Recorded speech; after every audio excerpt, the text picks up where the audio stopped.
And I think procurement needs to think of itself as water. It needs to think of itself as finding a level, moving across the surface, finding the cracks, falling down where the opportunities occur, and then eroding the opportunity and harvesting the benefits. A changing nature of globalization, big change in disruption through technology, and more focus on innovation and collaboration.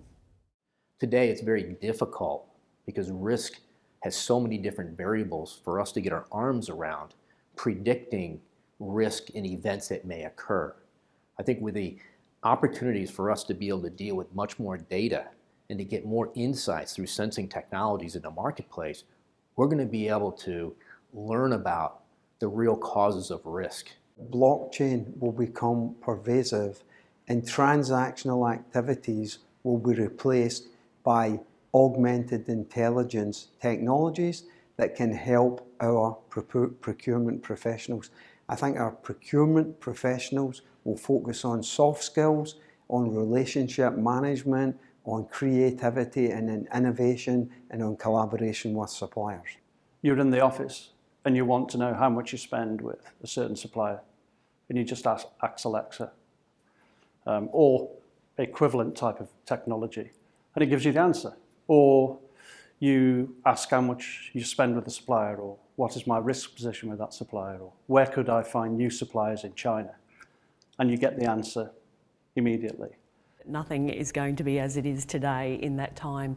We're seeing the rapid change of trends and disruptions in the marketplace, so it's going to be true to say how we're operating today will bear no reflection on in about 8 to 10 years' time. Procurement's going to look very similar as it does today. I don't think any of the predictions of the uptake of technology are going to be anywhere near as rapid as the predictions are. If I think about my experience in the public sector, in 2005 we introduced e-sourcing. The wider public sector still hasn't done that. There are still pockets of zero technology. So I think this pace of change is nowhere near as predicted.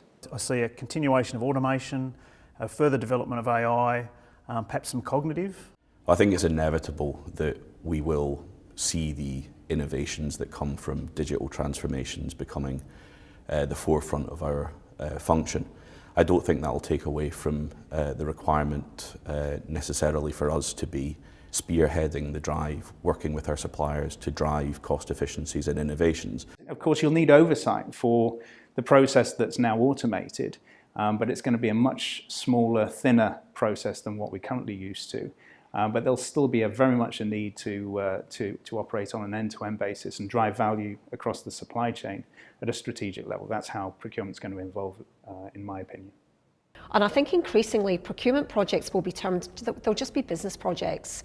So again, I think we should see ourselves with a much broader remit and certainly definitely operating at a much higher strategic level. The traditional procurement model will have ended. So I think that we focus a lot now on very old-fashioned ways of looking at things, very much around how can you get item A at a slightly lower price.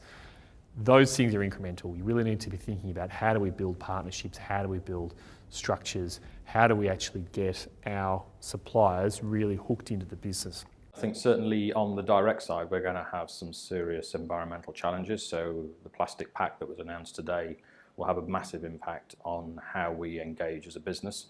You know, we will have all of our packaging reusable and recyclable by 2025.